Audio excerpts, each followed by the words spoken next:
What up, Fight World? It's your boy Ego, and I'm back with some more boxing. Now, lately I've been on a warpath. I'm sick of stupid, idiotic motherfuckers on YouTube, boxing forums, dirtying up the sport of boxing. Stop being sore losers. If your fighter loses, they lose. Move forth. Let them move forth with their career. Um, as long as they don't embarrass the sport, like i.e. Chavez Jr., not training, not making weight, things like that, that is a bad look. But regarding like a fight like Timothy Bradley versus Juan Manuel Marquez, he's 40. He's a 40-year-old, and he got beat by the younger, quicker, intelligent fighter. The end. Some people cannot let live and just move on with their career.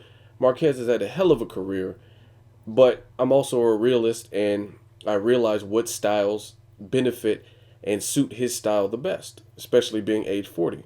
It is what it is. Some people, it's a hard pill for you guys to swallow.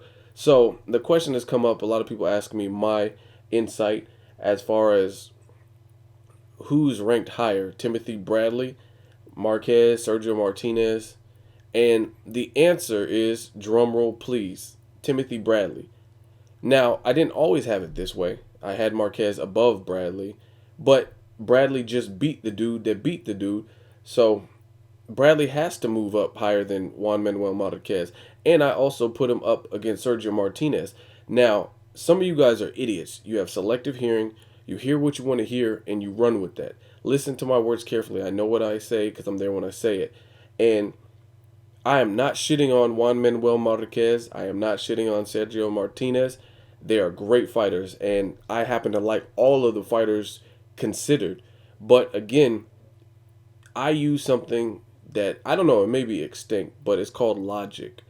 And logically speaking, I don't see how Marquez or Sergio Martinez should be at this current point in time. This video is being made October 14th, 2013, above Timothy Bradley or I mean I just don't see it. How are they higher up on the pound for pound list? Now keep in mind the pound for pound list is really, it's like a unicorn because you have people like Vladimir Klitschko, Vitaly Klitschko, and then you also have people like Mayweather and Rigondeaux. It's really hard to justify where each person goes, given the fact that Rigondeaux is not a heavyweight. He's like almost the polar opposite of a heavyweight.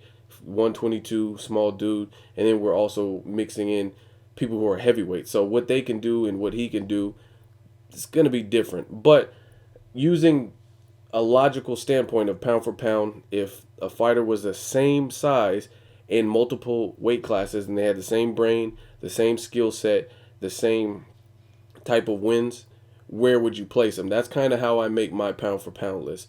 I have Mayweather number one, longevity, and he keeps showing and improving. He's going against younger guys, bigger guys, mandatory challengers, undefeated fighters. He's given undefeated fighters their first blemish on their record.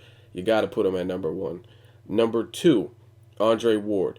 Now, Andre Ward is hanging on for dear life just because he had a lot of inactivity, but I still recognize him in the Super Six, him clearing out a division when a lot of people doubted him. And he has a fight coming up. So unless something changes in the Edwin Rodriguez fight and he looks suspect or he looks horrible, I see him being number two unless, like I said, he has a horrible performance. And then three, I would say I would remove Sergio Martinez or Juan Manuel Marquez, who I probably would have normally had in the third spot, and I have to put Timothy Bradley. Now, some of you guys, that's bullshit. Why? Why all black? No, it has nothing to do with black, white, green, height. I don't know any of these dudes, and they don't put money in my bank account. Well, actually, they kind of do because I talk about them and I get paid. So, the reason I put Timothy Bradley is let me just explain this logically, and I'll try my best. If you have a pound for pound list and you see something unfold, some of you guys become so oblivious to what actually happened. It's like your pound for pound list didn't change. Like Pacquiao getting knocked out, that moves his spot in the list. Like I don't care what anyone says, he's still in the top 10, but he's not number 3 or number 1 or 2 or whatever he was in before he got knocked out and before he lost to Timothy Bradley, mainly the knockout from Marquez. How it just doesn't make sense. He has a great resume, he has great wins, but that knockout, how does that not affect him? He like anybody else. Same thing with Floyd Mayweather. If Floyd Mayweather got knocked out, he wouldn't be number one. He might move a slot. And if someone else was doing great at that particular time, they would probably take that number one spot. It is what it is. But some of you guys don't think like that. You see these fights, you see what happens in the fight, and it's like these people are set in stone as to where they are on your pound for pound list. And I don't understand that. And I don't see how you can compile a pound for pound list where, despite how they look, how good or bad they look in their fight, if they win or lose or if it's a draw, they stay at the same exact space. It doesn't work like that for me. My pound for pound list is subject to change at any moment depending on how they look. Now, after the Ruslan Provodnikov fight, I wouldn't necessarily move Timothy Bradley up to the number 3 spot. But after seeing him against Juan Manuel Marquez and looking at his body of work, his entirety, I put him up there. I would have to put him up there. And the reason I would put a person like Juan Manuel Marquez down, he's still in the top 10, but I have to move him. Like I said, you lost the fight. And to me, convincingly, you lost it fair and square. And you got to look, when you're thinking of a pound for pound list, let me just school some of you guys. When you're thinking of a pound for pound list, you have to factor in what they're up against. Timothy Bradley, half of you guys get on the comment sections of different posts and boxing forums, and you talk about his lack of punching power. Okay, I'll give you that. He doesn't hit hard. He doesn't have that much snap or pizzazz on his punch. That's cool.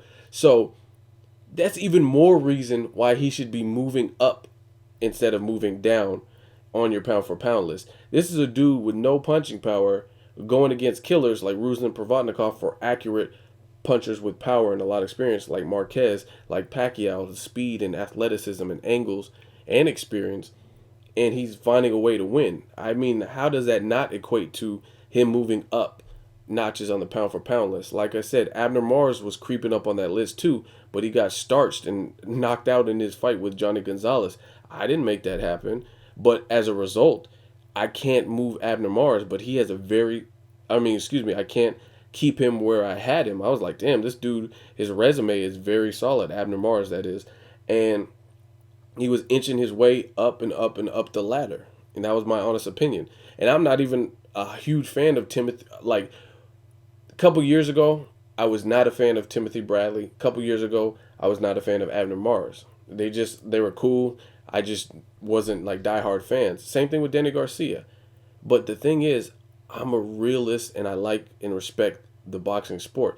If someone keeps continually showing improving, I have no choice but to bow down. Like, okay, Danny Garcia keeps finding a way to win. Okay, Abner Mares keeps finding until the knockout in his last fight.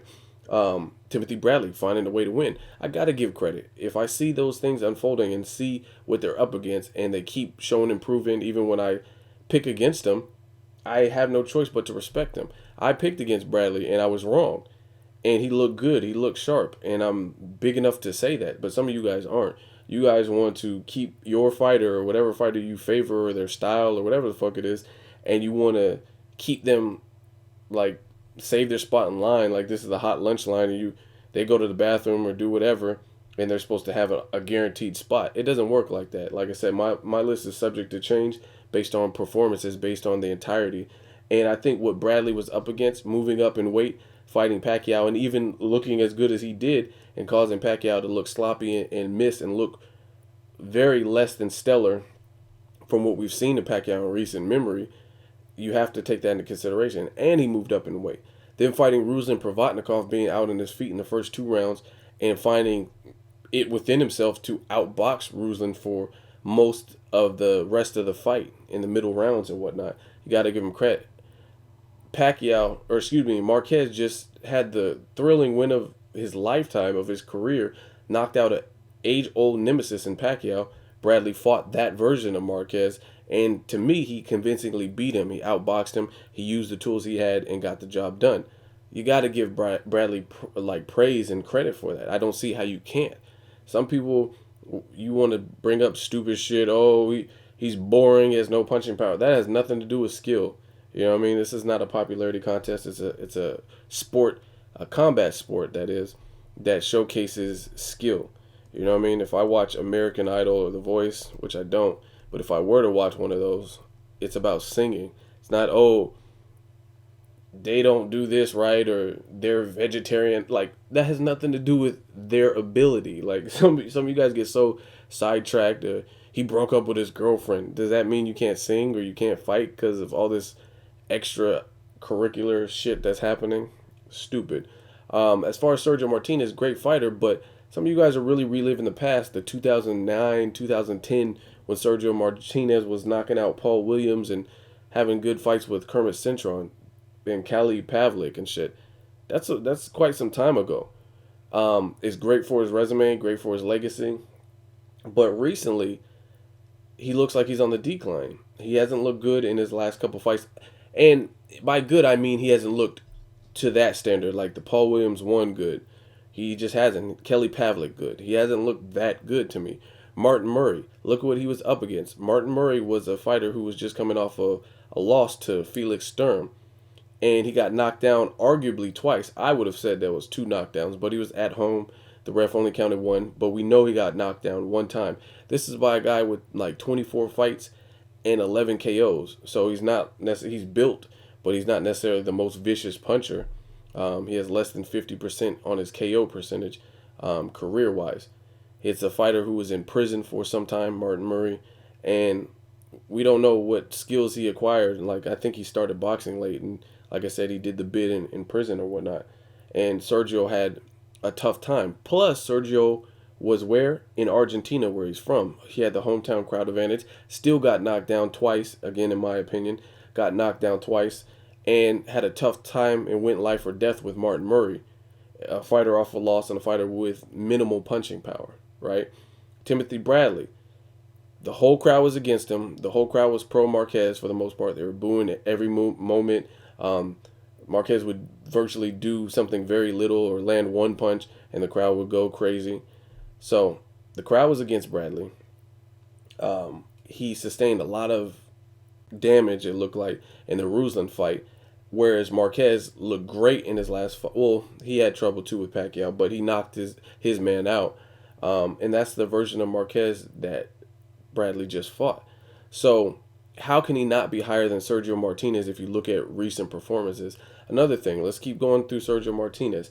Julio Cesar Chavez Jr., a fighter who's shown time and time again that he's not the most disciplined athlete on the planet.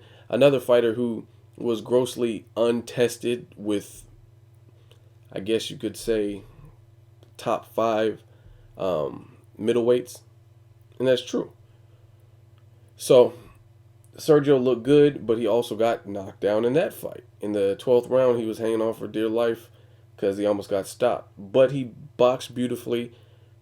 But it was against Chavez Jr., who a lot of people never really seen in that big of a fight. His biggest fight to that point was Andy Lee. You know what I'm saying? So how is Bradley not higher up than Sergio Martinez? I don't understand it. Like, the Paul Williams, the Kelly Pavlik, the Cintron, he lost the Cintron fight, or it was a draw or whatever. Those fights were a long time ago. He got knocked down, I think, against Darren Barker, who just got knocked down against Gill. He got knocked down in the fight with Matthew Macklin, who just got destroyed by Gennady Golovkin.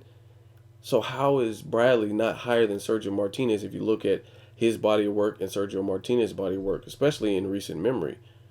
I just, honestly, I don't understand it. Same thing with Marquez.